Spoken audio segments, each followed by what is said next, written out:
Alright, so here's what we're working on. We're working on two types of practice. One is motion training, where you're working on hinging the club on a more horizontal plane.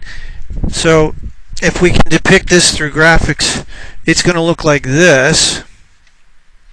So when you take the club back, you're fine to right here. That's beautiful. That shaft, the club head is outside your hands. That's great. But then from here, we got to get the shaft parallel to that plane that I just drew.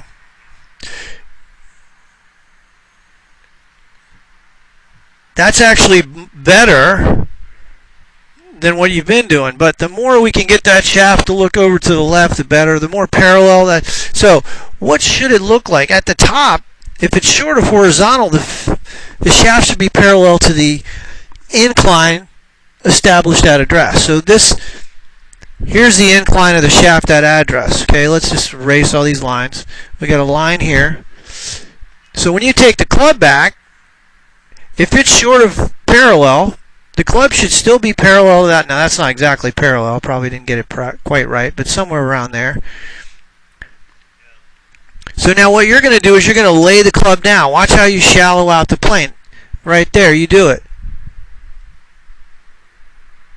But as you got through the ball, your right hand rotated over your left, so that's your old release pattern. So the club face is close to the path, but that's a better swing.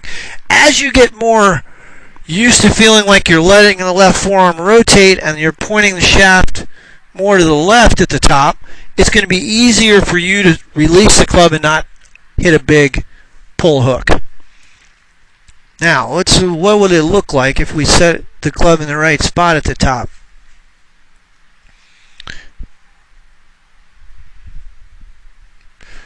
Okay, this is Emiliano Grillo, who draws the ball, but he can fade it too. So I've played with him. His club gets a little bit steep here on the backswing, but not as steep as yours. Alright, but when he gets to the top, notice where the shaft is. It's pointed more to the left at the top. Yours is still more parallel. So he's shorter horizontal, and that club's got to point more to the left. Now, when he gets coming down, notice how the club doesn't drop underneath the plane. That red line, he's not dropping underneath. As the clubs get longer, your club's going to drop in here. You've got a short iron, a 7-iron right now. But that's a better move. You're planing out the club better on that swing. But don't forget, we've got you set up wide open. Yeah, so your goal when you practice, I know you're standing there, is to hit some balls. I want you to be able to tell me, is my path to the left? I want you to be able to predict that, and that's what we're going to do. A little more. That's going to be your practice. That's going to be your over the winter. That's what we're going to work on here. Look, see where Hideki is? That's where we want to go. Where Hideki is, right there. He's the best iron player in the world right now. He hits it closer than anybody, proximity-wise. You can look. He's a little shut. He's a little, well, so realize this, okay? I don't want to use words you don't understand, but I'm going to tell you what they mean.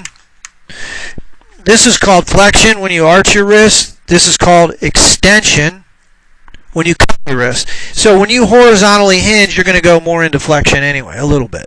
But that's not a bad thing. Fred Funk hit it with a shut club face, the straightest hitter in the planet. Yeah, that's fine. I don't even really worry about your club face. I worry about the plane. Because your club face is pretty open. That's why you release the club so hard. So I want you to be able to hit a few shots, feeling that. You're just trying to make, so here, let's understand so you don't get confused. You got to do block training on your swing independent of swinging left on the range. So you're working on this feeling, and then you got to take a video. Have your wife get it. You can't, when you take the video, you want you to be 15 feet from on your hand line.